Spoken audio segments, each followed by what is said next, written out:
So I'm actually inclined to call it a durawall, but it's a perimeter wall. But I'm so inclined to calling it a durawall. I'm pretty sure along the way I'm probably going to call it a durawall, because a durawall is a durawall. Hi guys, welcome back to my channel. Guys, I'm so sorry most of my videos were recorded in is it portrait instead of landscape, whatever the case. Basically, most of the videos that we recorded over time, we never really thought we'd post them. They were videos that we've collected over the time. Babarova or Mairua would send these videos to us. So when I decided to share our journey, these are some of the videos that we've had to use. But my guys back home, they're so sweet, they're sweethearts. So I've asked them to be recording like the process that we're going to be starting, like the kitchen. It'll be done in landscape, so it will come appropriately recorded. So for that, I do apologize. For now, bear with me, guys. So today we're going to talk about our perimeter wall. I got a lot of slack on TikTok for calling it a parameter wall, guys. Shuru Nguchiru. What did we factor in when we were deciding to do our perimeter wall? So there is a picture of what I saw. I was just going through, I think it was Facebook or Pinterest, I think, and then I saw this wall and I was like, wow, if I ever had a house, this is what the wall should look like. So honestly, when we started building, that was the first thing I wanted to do. I wanted to have a perimeter wall first, but someone suggested along the way, you know, that it was not a good idea because it's quite expensive to do a perimeter wall, and I'll explain along the way why it becomes very expensive. It should have come later, but guys, I just wanted it. You know, I was at a point where I was like, no, I'm sick and tired of not having a wall, so we should go for it. So my husband was like, fine, let's do it, and we went ahead and got our wall done. So I initially had engaged a durawall doctor to do our wall, but his prices were not favorable to me. So what did I do, Mrs. MacGyver? I decided to go and look for a cheaper contractor. So one of the guys came and said, okay, I could do it. I showed him a picture. He said, yeah, he's good at it, he could do it and whatever. So I thought, okay, you go ahead. Now there were so many issues that came with our perimeter wall, one of which was that I was not willing to pay the price of red common bricks, guys. So I had to look for an alternative, because the red common bricks cost about between 1,300 to 1,600 depending where you get them. And when we got our quotation, we needed 60,000 of those. So I also spoke to this gentleman and he said, listen, we can just get the common brick. It's slightly cheaper. It's in between the red common and the farm brick. It's just in the middle, so you can use that for your perimeter wall. It should be okay. So I said, no problem, I like that idea. So I went with this contractor. He was a local guy in the area that we live who did the brickwork. But along the way, greed, this gentleman, he did something that I didn't like. And to be honest, for me, because I work in moyo wangu, like when I have a contractor at the house, it's like family and I treat them well. So this guy did something that I didn't like, and once it finished, I decided that I wasn't going to go further with him in terms of like the plastering and everything. I noticed that contractors in Zimbabwe are ruthless, and so being, you know, kind and, you know, sometimes just allowing people to just do whatever will cost you a lot of money. So besides having a clash of personalities with the builder that did the wall, he also made some mistakes with the cobbling on the pillars. So if you look at the pillars here, there are 2 layers instead of 3. So Mr. Nyamweda had to come and correct that. Otherwise, the look that I wanted, or that I'd originally shown him, was not going to come out. So he had to come and correct the mistakes that had been made by the builder that was there. So thank goodness for that. Anyway, so after we'd done the brickwork, I then contacted durawall doctor. He's called Mr Nyamweda. I know he doesn't mind because he's a good guy. So I contacted him and said, listen, I made a blunder. You know, I looked for someone to do this. Can you please come and do the plastering? Because this guy is a specialist in molding as well. He's very good at molding. So he said, no problem, Mom. Ndoya. He gave me his quotation. He came and he started. He calls himself the durawall doctor, guys. He is the doctor. He's amazing. This guy plasters, like, he takes his time.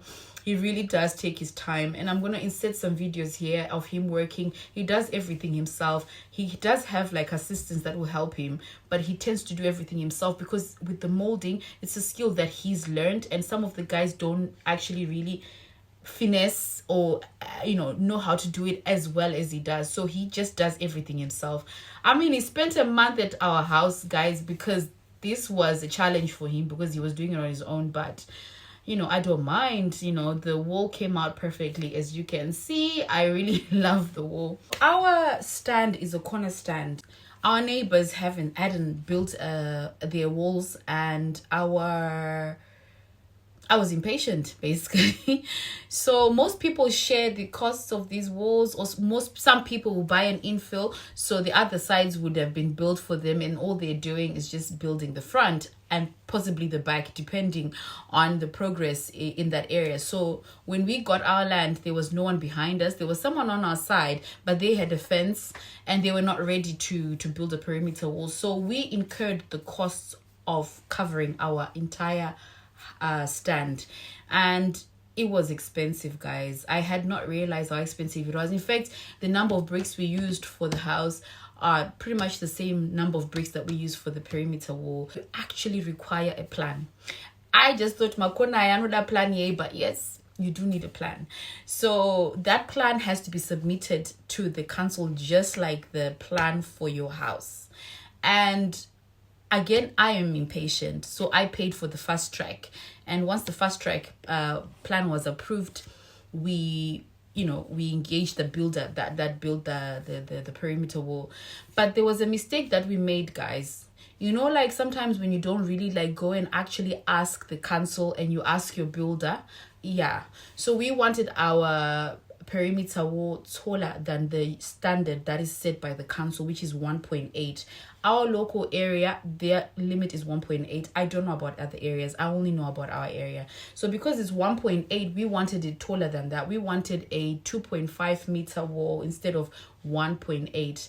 And so we were told that all you needed was to engage an engineer that would then do, I don't know what they would make their own drawings and whatever. That particular aspect, I don't know, guys. I didn't really get into it. I just found an engineer and he supported us with everything that we required. So I will speak later about the mistake that ended up happening when it comes to that height of the wall. But anyway, we proceeded.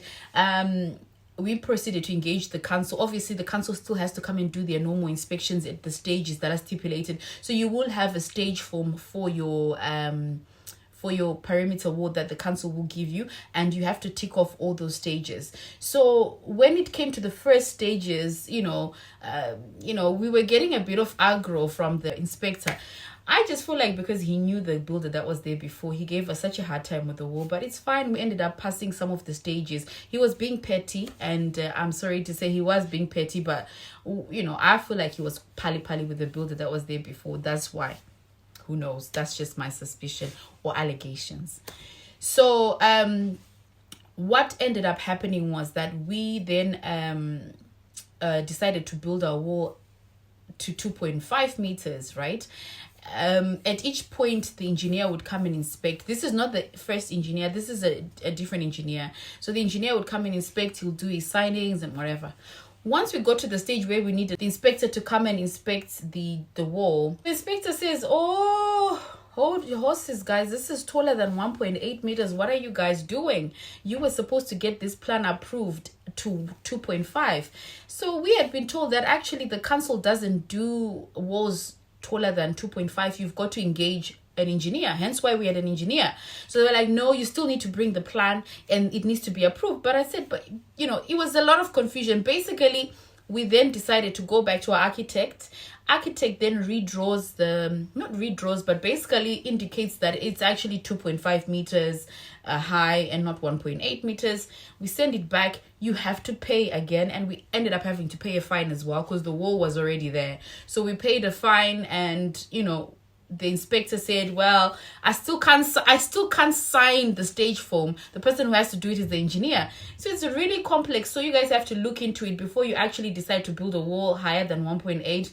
at this moment in time, we're waiting to sign the last stage, but I can't be asked, guys. I will definitely get someone to come in. I'll get the builder to come back, and you know, the engineer to come back and do the final parts. I think the engineer has to go and sign in front of the council or something along those lines. I don't know. It's very complicated, but it will be done. If you're interested in having an engineer who's really professional, you guys can send a message and I will give you his details. I don't want to say people's names. The only people I mention are the people that I'm really pally with, and I know that they're happy for me to mention their names in these videos. I'm pretty sure most contractors wouldn't mind, but this particular person I won't mention because I don't know them very well, but he did such an amazing job for us. It was just that there's just a lot of red tape when it comes to council issues, and you'll just move from office to office and all of that. But in the end, all, you know, as long as you're doing what they ask you, you'll be fine.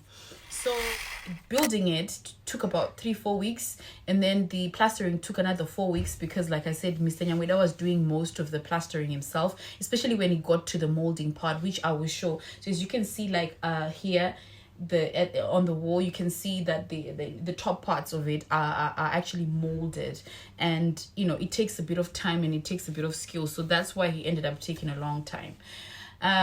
So it took about 8 weeks all in all. I know that we set a certain amount of money aside for the wall, and we exceeded that money by you know, a few thousands, because we hadn't budgeted well. I think the thing that threw us off budget was, you know, the pit sand, the river sand. Yeah, you need a lot of that, and the 3/4 stones, because you're gonna cover, you know, 2,000 square meters. Our stand is 2,000 square meters, so you're gonna cover 2,000 square meters. So all that material for your foundation, it's a lot. So it ended up being very expensive. It wasn't what we budgeted for, but obviously, like I said, guys, say constantly saving. So despite us digging into our savings, at least we knew that we could manage to do the wall and make sure people get paid their money on time.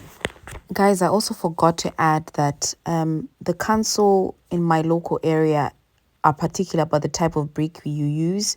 So they approved the common bricks, but they don't allow the concrete bricks or the farm bricks. They don't allow those anywhere near the wall or the house. So guys, to conclude, if you do decide to go with the common brick, which is different from the red common, the red common is the one that most houses are built with and is stronger than the common, just be aware that you may have to use more cement. In fact, you have to use more cement to make sure that your bricks are also nice and strong and will last for years. We ended up having to use more cement, so I don't know whether we were clever in that respect, because cement is expensive, especially if you live in the outskirts. The delivery charges make cement more pricier. But apart from that, this was the final product.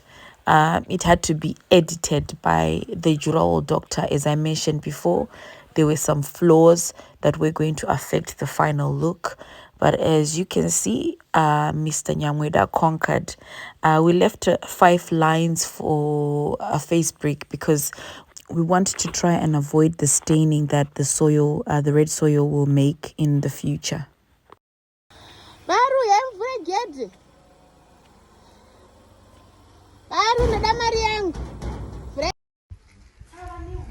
Come on now. This is beautiful. Sure. This is beautiful.